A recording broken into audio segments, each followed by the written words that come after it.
कहानी शुरू करने से पहले चैनल को सब्सक्राइब कर लें और बेल आइकन दबा दें, जिससे आने वाले वीडियो की जानकारी आपको तुरंत मिल जाए। रामचंद्र जी को जब उनके पिता दशरथ राजपाट सौंपने वाले थे, तभी उनकी दूसरी पत्नी कैकेयी को उनकी दासी मंथरा ने खूब भड़काया। मंथरा ने कहा कि राजा तो आपके बेटे भरत को बनना चाहिए। इसके बाद कैकेयी ने राजा दशरथ से 2 वर मांगे। पहला, भरत को गद्दी मिलनी चाहिए और दूसरा, राम को 14 वर्ष तक वन में रहना होगा। राजा दशरथ को अपनी पत्नी के वर पूरे करने पड़े। जब रामचंद्र जी वनवास के लिए अयोध्या से निकले, तब लक्ष्मण जी ने भी उनके साथ जाने की इच्छा जाहिर की। लक्ष्मण के वन जाने की बात सुनकर उनकी पत्नी उर्मिला भी साथ जाने की जिद करने लगती है। तब लक्ष्मण अपनी पत्नी उर्मिला को समझाते हैं कि वह अपने बड़े भाई और माँ, समान भाभी सीता की सेवा करने के लिए जा रहे हैं। अगर तुम वनवास में साथ चलोगी तो मैं ठीक तरह से सेवा नहीं कर पाऊंगा।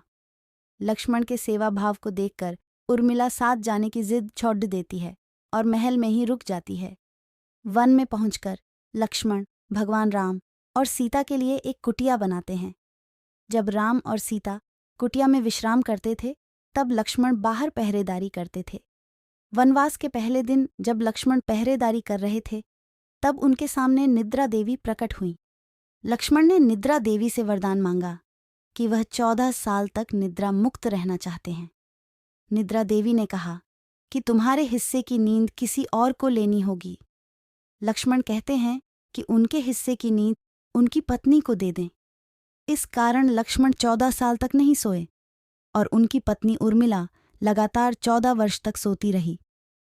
14 वर्ष बाद जब भगवान राम और माता सीता के साथ जब लक्ष्मण अयोध्या वापस आए, तब नींद की अवस्था में रामचंद्र जी के राजतिलक समारोह में उर्मिला भी उपस्थित थी। ये देख लक्ष्मण को हंसी आती है। जब लक्ष्मण से हंसी की वजह पूछी गई तो उन्होंने निद्रा देवी के वरदान के बारे में सब कुछ बताया। लक्ष्मण ने कहा कि जब मैं उबासी लूंगा तब उर्मिला की नींद खुलेगी। लक्ष्मण जी की इस बात को सुनकर